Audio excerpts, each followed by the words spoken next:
पास में क्या होते हैं भाई साहब, रसीले रसीले आम यहाँ से हमको दिखाई देते हैं। ये हमारे पास आम है। कई लोगों को तो भाई साहब लार टपकने लगी होगी कि भाई साहब ये क्या है, आम है सर, एक आध निकाल के हमको दे दीजिए। मजे की बात सुनो, ये आम नहीं है, ये जहर है।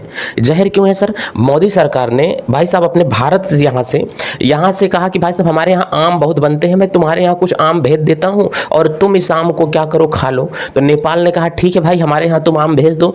आम जब इसके यहाँ से भेजा जाता है तो ये आम को लिया, इसके यहाँ पर जो फूड अथॉरिटी है उसको वहाँ पर चेक करती है, तो भारत के आमों में बहुत ज़्यादा कीटनाशक दवाइयों का प्रयोग किया गया था। देखो, कीटनाशक दवाइयों के एक लिमिट तक प्रयोग किया जाता है, लिमिट तक प्रयोग होता है, उसको सभी देश एडजस्ट कर लेते हैं। लेकिन जब लिमिट से बहुत ज्यादा अगर कीटनाशक जरूरी होता है तो वो देश इसको एडजस्ट नहीं किया, कहा मोदी जी बाय बाय नमस्कार, ये आम हम आपका नहीं खा सकते हैं, माफ करिएगा, इस आम को आप अपने भारतवासियों के पास में लेके जाइए, वहाँ पर ये लोग खा लेंगे। क्योंकि भारत में सब जहर बोलते हैं, जहर खाते हैं, तो उनको ये चीज़ें क्या होंगी, पच जाएंगी। लेकिन हम नेपाल वासी बहुत सीधे होते हैं, हम आम नहीं खा सकते हैं आपका। कहें ठीक है, लेकिन ये बात किसी को बताना नहीं है। कहें ठीक है, तो मोदी जी आए भारत में, फिर अपने मन की बात को बैठाया और वहाँ पर कहते हैं कि आज के बाद भाइयों सब लोगों को आम खाना है। अब अमवा नहीं खाएंगे तो आम सड़ जाएगा। भाई साहब इतना ज़्यादा कीटनाशक काम है, इसलिए इस साल भारत में हो सकता है कि अगर नेपाल ने आम पूरी तरीके से ठुकरा दिया,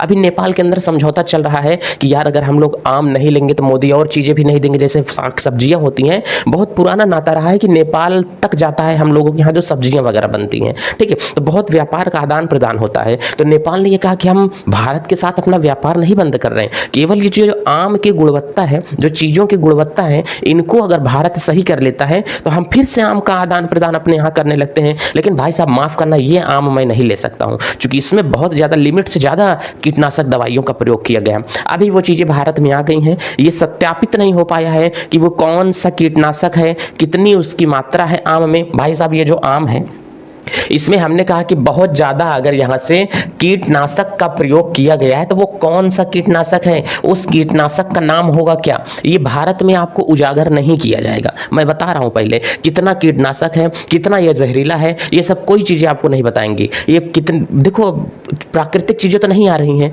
तो बताओ जो कोई देश नहीं ले रहा है। अमेरिका गेहूं को भेज दिया था हमारे पास में, अमेरिका में जब गेहूं भेजे थे तो उसने गेहूं भेज दिया, कहा कि हम गेहूं नहीं खा सकते हैं आपके यहाँ का, आपके गेहूं में बहुत ज्यादा कीटनाशक है, आप लोग इतना खाद खाते हो, इतना कीटनाशक आप लोग खाते हो। मतलब एक लिमिट से ज्यादा कोई देश खा नहीं रहा। लेकिन हमारे अंदर ये सारी चीजें, भारत के अंदर ये सारी चीजें नहीं देखी जा रही हैं।